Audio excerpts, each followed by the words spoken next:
আমার মতো বেঈমান হবে না যদি আমি বলি যে মমতা বন্দ্যোপাধ্যায়ের ছবি এবং তৃণমূলের সিম্বল আমি ব্যবহার করি, নিশ্চয়ই করেছি। 0.001 একটা মরিচ দানার মতো হলো কোথাও একটা হয়তো আমার ব্যক্তিগত বন্ধুত্ব, ব্যবহার, ভালোবাসা কাজ করে থাকতে পারে। I am not sure, but আমি কখনোই বলবো না আমি মদন মিত্র হিসেবেই বলেছি। যেদিন আমি বলবো আমি জিতেছি, I have come, I have conquered, I have won. No, it was my destiny. হাতের মানুষ যখন আপনাকে ভোট দিয়েছেন, সেটা কি মদন মিত্রকে দেখে ভোট দিয়েছেন, না সে সময় তৃণমূল কংগ্রেসকে দেখে ভোট দিয়েছেন? কাকে ভোটটা দিতেন? এটা বলা খুব মুশকিল। এখন আমার মতো বেঈমান হবে না যদি আমি বলি যে মমতা বন্দ্যোপাধ্যায়ের ছবি এবং তৃণমূলের সিম্বল আমি ব্যবহার করি, নিশ্চয়ই করেছি। তার সঙ্গে আমি এইটুকুন যোগ করতে পারি, আমি একা নয়, 294টা জায়গায় ব্যবহার করেছি, 294টা সিটে জিতেনি।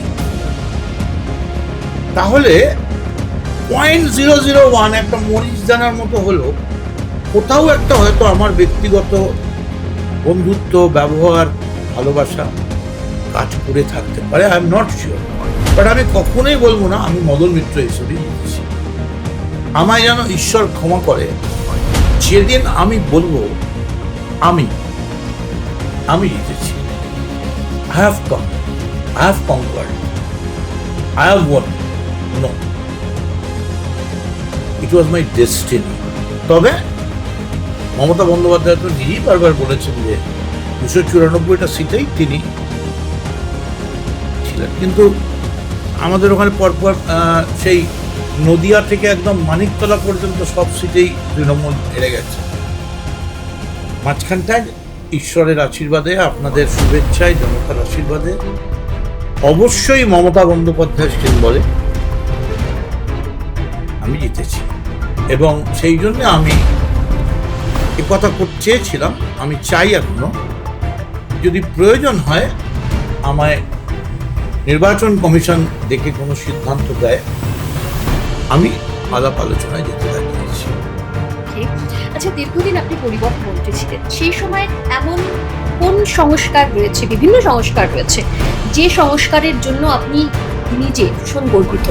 সারা ভারতবর্ষের বিভিন্ন রাজ্যে যদি যান, বলেন পলিটিক্যাল নেতা মদন মিত্র চিনতে পারবেন না, মন্ত্রী চিনতে পারবেন না। আপনি বলুন ট্যাক্সি ইউনিয়নের মদন মিত্র চিনবেন, পিজি ইউনিয়নের মদন মিত্র, হকার্সের মদন মিত্র। ঠিক সেই রকমই আমি পরিবহনের নেতা ছিলাম।